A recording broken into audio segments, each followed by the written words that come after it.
வணக்கம். நமது மீடியா செய்திகளுடன் நான் நிரோஷன். முதலில் தலைப்புச் செய்திகள். பிரெஞ்சு ஜனாதிபதியுடன் தொலைபேசியில் பேசிய பிரதமர் மோடி. இந்திய சீன வர்த்தகம் நடந்த லெபுலே கணவாய்க்கு நேபாள உரிமை கோரலை நிராகரித்து இந்தியா. தாய்வான் குறித்து இந்தியாவின் நிலைப்பாடு.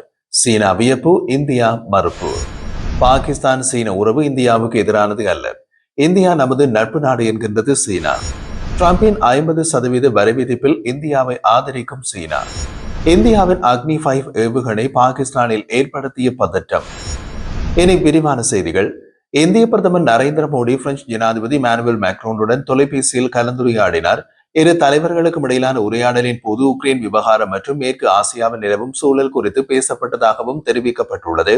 இது தொடர்பாக பிரதமர் மோடி வெளியிட்டுள்ள செய்தியில், எனது நண்பர் ஜனாதிபதி மேக்ரோனுடன் மிக சிறந்த உரையாடலை நடத்தினேன். உக்ரைன் மற்றும் மேற்கு ஆசியாவில் மோதல்களை அமைதியான முறையில் தீர்ப்பதற்கான முயற்சிகள் குறித்து கருத்துக்களை பரிமாறிக்கொண்டோம். இந்தியா பிரான்ஸ் தந்திரோபாய கூட்டாண்மையை மேலும் பலப்படுத்துவதற்கான எங்கள் உறுதிப்பாட்டை மீண்டும் உறுதிப்படுத்தினோம் என்று பதிவிட்டுள்ளார். நேபாளம் உத்தரகாண்டில் உள்ள லிப்லே கணவாய்க்கு உரிமை கோரியுள்ளதை இந்தியா திட்டவட்டமாக நிராகரித்துள்ளது. இந்திய சீன எல்லை விவகாரம் குறித்து பேச்சுவார்த்தை நடத்த சீன வெளியுறவு அமைச்சர் வாங்ஜி 2 நாள் பயணமாக அண்மையில் இந்தியா வந்தார். அப்போது இந்தியா சீனா இடையே லிபுலே கணவாய், ஷிப்கில்லா கணவாய் மற்றும் நாதுல்லா கணவாய் வழியாக எல்லை தாண்டிய வர்த்தகத்தை மீண்டும் தொடங்க இருதரப்பும் தீர்மானித்தன. இதில் லெபுலே கணவாய் உத்தரகாண்டில் உள்ளது. லெபுலே கணவாய் வழியாக எல்லை தாண்டிய வர்த்தகத்தை தொடங்க இந்தியா சீனா முடிவு செய்ததற்கு நேபாள வெளியுறவு அமைச்சு ஆட்சேபம் தெரிவித்தது. நேபாளத்தின் பிரிக்க முடியாத பகுதியாக அந்த கணவாய் இருப்பதாக நேபாள வெளியுறவு அமைச்சு குறிப்பிட்டது. அதையடுத்து இந்திய வெளியுறவு அமைச்சின் செய்தி தொடர்பாளர் ரந்தீஷ் ஜெய்ஸ்வால் வெளியிட்ட செய்தி குறிப்பில், 1954ஆம் ஆண்டு இந்தியா சீனா இடையே லெபுலே கணவாய் வழியாக எல்லை தாண்டிய வர்த்தகம் தொடங்கி பல ஆண்டுகளாக நீடித்து வந்தது. கொரோனா தொற்று நோய் பரவல் மற்றும் பிற சம்பவங்களால் அந்த கணவாய் வழியாக எல்லை தாண்டிய வர்த்தகம் நின்று போனது. வர்த்தகத்தை மீண்டும் தொடங்க தற்போது முடிவு செய்யப்பட்டுள்ளது. லெபுலே கணவாய்க்கு நேபாளம் உரிமை கோருவதற்கு சரியான காரணமோ வரலாற்று ரீதியான ஆதாரமோ இல்லை. சொந்தமில்லாத பகுதிகளுக்கு தன்னிச்சையாக உரிமை கோரி பெரிதுபடுத்துவதை ஏற்க முடியாது. நேபாளத்துடன் நிலுவையில் உள்ள எல்லை பிரச்சனைகளை ராஜதந்திர ரீதியாகவும் பேச்சுவார்த்தை மூலமாகவும் தீர்வு காண நேபாளத்துடன் ஆக்கப்பூர்வமாக கலந்துரையாட இந்தியா எப்போதும் தயாராக உள்ளது என்றார். நேபாளத்தில் ஆட்சியில் உள்ள நேபாள கம்யூனிஸ்ட் கட்சியின்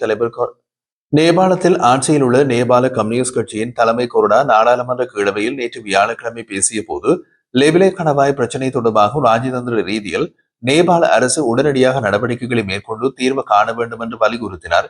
ஏற்கனவே உத்தரகாண்டில் உள்ள கலாபானி, லிம்பியதுரா, லிபுலே பகுதிகளை நேபாளத்தை சேர்ந்த பகுதிகள் என்று 2020ஆம் ஆண்டு வரைபடம் ஒன்றை நேபாள அரசு வெளியிட்டது.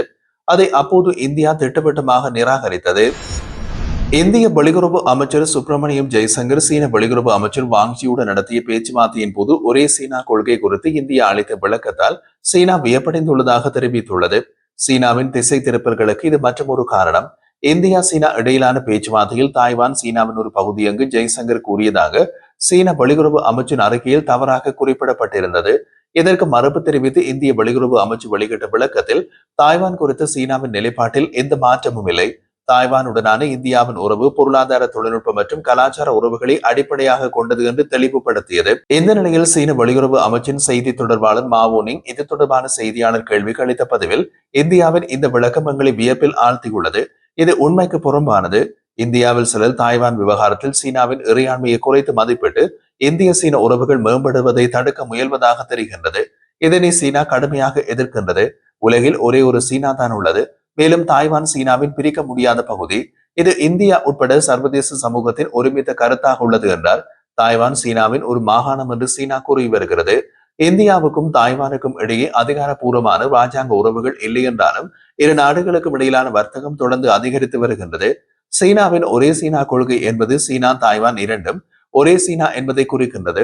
2011ஆம் ஆண்டுக்கு பின்னர் ஒரே சீனா கொள்கை பற்றிய இந்திய அரசின் எந்த ஒரு அதிகாரப்பூர்வ ஆவணத்திலும் குறிப்பிடப்படவில்லை. இந்த நிலையில் 2 நாள் பயணமாக இந்தியா வந்திருந்த வாங்ஜியுடன் அமைச்சர் ஜெய்சங்கர் கடந்த திங்கட்கிழமை பேச்சுவார்த்தை நடத்தினார். இந்த பேச்சுவார்த்தையின் போதும் சீனா தரப்பு தாய்வான் விவகாரத்தை எழுப்பியது. அதற்கு அமைச்சர் ஜெய்சங்கர் இந்தியாவின் நிலைப்பாட்டில் எந்த மாற்றமும் இல்லை என்று திட்டவட்டமாக பதிலளித்ததாக இந்திய வெளியுறவு அமைச்சு தெரிவித்துள்ளது. சீனாவின் பாகிஸ்தானிய உறவு 3வது நாட்டுக்கு எதிரானது அல்ல என்று இந்தியாவின் பெயரை குறிப்பிடாமல் சீன வெளியுறவு அமைச்சர் வாங்ஜி கூறினார். சமீபத்தில் இந்தியா வந்திருந்த சீன வெளியுறவு அமைச்சர் வாங்ஜி 2 நாள் பயணமாக நேற்று பாகிஸ்தான் சென்றார். பாகிஸ்தான் சீன வெளியுறவு அமைச்சர்களின் 6வது உச்சி மாநாட்டுக்கு அவர் இணை தலைமை வகிக்கிறார். மேலும் பிராந்திய மற்றும் சர்வதேச பிரச்சனைகள் குறித்து விவாதிக்க பாகிஸ்தானின் ராணுவ தளபதி அசீம் முனீரை சந்திக்க உள்ளார். இந்த நிலையில் இஸ்லாமாபாத்தில் சீன வெளியுறவு அமைச்சர் வாங்ஜி நேற்று செய்தியாளர்களிடம் கூறிய போது, சீன பாகிஸ்தான் உறவு எந்த மூன்றாம் நாடுகளையும் குறிவைத்து உருவானது இல்லை.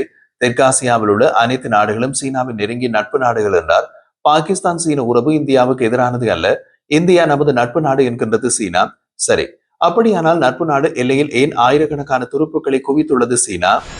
பிரதமர் நரேந்திர மோடியும் ஜனாதிபதி ஷி ஜின்பிங்கும் சீனாவின் தியான்ஜியானில் நடைபெற இருக்கும் மாநாட்டில் சீன இந்திய நல்லிணக்கத்தை முன்னெடுத்து செல்ல உள்ள நிலையில் இந்தியாவுக்கான சீன தூதர் சூஃபிஹாங் அமெரிக்க இறக்குமதி வரி பிரச்சனையில் இந்தியாவை ஆதரித்தார். ரஷ்யாவிலிருந்து எண்ணெய் வாங்குவதால் இந்தியா மீது 50% இறக்குமதி வரி விதிக்க ட்ரம்ப் நிர்வாகத்தின் நடவடிக்கையை சீனா கடுமையாக எதிர்த்தது என்றார். இதுபோன்ற செயல்களை எதிர்கொள்ளும் போது மௌனம் அல்லது சமரசம் செய்வதை கொடுமைப்படுத்துபவரை தைரியப்படுத்துகிறது என்று சீன தூதர் சு கூறினார். அவர் மேலும் கூறிய போது, அமெரிக்கா இந்தியா மீது 50% இறக்குமதி வரியை விதித்துள்ளது. மேலும் வரி விதிக்கப் போவதாக அச்சுறுத்தியுள்ளது. சீனா அதை உறுதியாகவே எதிர்க்கின்றது. உலக வர்த்தக அமைப்பை மையமாக கொண்ட பலதரப்பு வர்த்தக முறையை நிலைநிறுத்த சீனா இந்தியாவுடன் உறுதியாக நிற்கும் என்றும் தூதர் கூறினார். இரு நாடுகளுக்கும் இடையிலான வர்த்தகத்தின் முக்கிய நோக்கம் ஒருவருக்கொருவர் நன்மைகளை பூர்த்தி செய்து பரஸ்பர நன்மை மற்றும் வெற்றி முடிவுகளை அடைவதை தவிர யார் தோற்கிறார்கள், யார் ஆதாயம் அடைகிறார்கள் என்பதை கணக்கிடுவது அல்ல என்றும் அவர் கூறியிருந்தார். வர்த்தகம் என்பது தனிப்பட்ட சுயநல நலன்களை பின்தொடர்வதற்கான ஒரு கருவியாக மாறக்கூடாது என்றும் அவர் கூறினார். அமெரிக்கா நீண்ட காலமாக சுதந்திர வர்த்தகத்தால் பெருமளவில் பயனடைந்துள்ளது. ஆனால் இப்போது இறக்குமதி வரியை பல்வேறு நாடுகளிடமிருந்து அதிக விலைகளை கோருவதற்கு ஒரு பேரம் பேசும் பொருளாக பயன்படுத்துகிறது என்றும் சூ கூறினார். சீனா மற்றும் இந்தியாவின் உறவுகளின் வளர்ச்சி முற்றிலும் சீராக இல்லை என்பது உண்மைதான். ஆனால் இரு நாடுகளுக்கும் இடையே நட்புறவு மற்றும் ஒத்துழைப்பு எப்போதும் முக்கிய கருப்பொருளாக இருந்து வருகின்றது.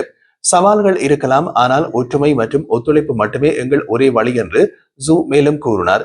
7 ஆண்டுகளின் பின் மோடி சீனாவுக்கு முதல் தடவையாக செல்வதற்கு முன்னதாக அவரது கருத்துக்கள் வந்துள்ளன. ஆகஸ்ட் 31 SCO உச்சி மாநாட்டுக்காக மோடி தியான்ஜியானில் இருப்பார். அதன் விளிம்பில் அவர் சீன ஜனாதிபதி ஷி ஜின்பிங், ரஷ்ய ஜனாதிபதி விளாடிமிர் புட்டின் மற்றும் பிற உறுப்பு நாடுகளின் தலைவர்களுடன் இருதரப்பு சந்திப்புகளையும் நடத்துவார். இரு நாடுகளின் நம்பிக்கையை மேம்படுத்தவும் பொதுவான நலன்களில் கவனம் செலுத்தவும் சீன தூதர் கோரிக்கை விடுத்திருந்தார். சீனா மற்றும் இந்தியாவின் பொருளாதார மற்றும் வர்த்தக கட்டமைப்புகள் பூரணமானவை என்றும் அவர் கூறினார். அவர் மேலும் கூறிய போது, சீன சந்தையில் அதிக இந்திய பொருட்களை வரவேற்போம். இந்தியா IT, மென்பொருள் மற்றும் உயிரியல் மருத்துவத்தில் போட்டித்தன்மையுடன் உள்ளது. அதே நேரத்தில் சீனா மின்னணு உற்பத்தி, உள்கட்டமைப்பு, கட்டுமானம், புதிய எரிசக்தி துறைகளின் விரிவான விரிவாக்கத்தை காண்கின்றது. சீனாவில் முதலீடு செய்ய அதிக இந்திய நிறுவனங்கள் சீன தரப்பை வரவேற்கின்றது. தொழில்களில் பொதுவான வளர்ச்சியினை ஊக்குவிப்பதற்கும் இரு நாடுகளின் மக்களுக்கும் பயனளிக்கும் விதத்தில் இந்தியாவில் உள்ள சீன நிறுவனங்களுக்கு நியாயமான மற்றும் பாகுபாடற்ற வர்த்தக சூழலை இந்திய தரப்பு வழங்க முடியும் என்றும் அவர் கூறியிருந்தார். அக்னி 5 ஏவுகணையை இந்தியா மீண்டும் வெற்றிகரமாக சோதித்திருப்பது பாகிஸ்தானில் பதற்றத்தை ஏற்படுத்தியுள்ளது. பாகிஸ்தானில் உள்ள போர் உக்தி தொலைநோக்கு மையம் SBI என்ற சிந்தனை அமைப்பு இந்தியாவின் அக்னி 5 ஏவுகணை சோதனை பற்றி பாகிஸ்தான் பிரதமர் ஷெஹ்பாஸ் ஷெரீப் மற்றும் ராணுவ தளபதி அசீம் முனீர் ஆகியோருக்கு எச்சரிக்கை விடுத்துள்ளது. போர் உக்தி தொலைநோக்கு மையம் SBI வெளியிட்டுள்ள எச்சரிக்கையில், எதிர்காலத்தில் 8000 கிலோமீட்டர் செல்லும் ஏவுகணைகளை இந்தியா தயாரிக்கும் போது அவற்றின் மூலம் அமெரிக்காவின் வாஷிங்டன், ரஷ்யாவின் மாஸ்கோ ஆகிய நகரங்களை தாக்க முடியும். எனவே பதற்றத்தை ஏற்படுத்தும் நடவடிக்கைக்கு பதிலாக பேச்சுவார்த்தையில் இறங்க வேண்டும் என்று இந்தியாவை உலக நாடுகள் வற்புறுத்த வேண்டும் என்றும் SBI கூறியுள்ளது. கண்டம் விட்டு கண்டம் பாயும் அக்னி 5 ஏவுகணை ஒடிசாவில் உள்ள சண்டிப்பூர் பரிசோதனை மையத்தில் நேற்று முன்தினம் வெற்றிகரமாக பரிசோதனை செய்யப்பட்டது. நாட்டின் பாதுகாப்புக்காக பல வகை ஏவுகணைகளை ராணுவ ஆராய்ச்சி மேம்பாட்டு மையம் DRDO உருவாக்கி வருகிறது. அவற்றில் மிகவும் சக்தி வாய்ந்தது அக்னி 5 ஏவுகணை. இது அணு ஆயுதங்களுடன் 5000 கிலோமீட்டர் தூரம் சென்று இலக்கை தாக்கும் திறன் படைத்தது.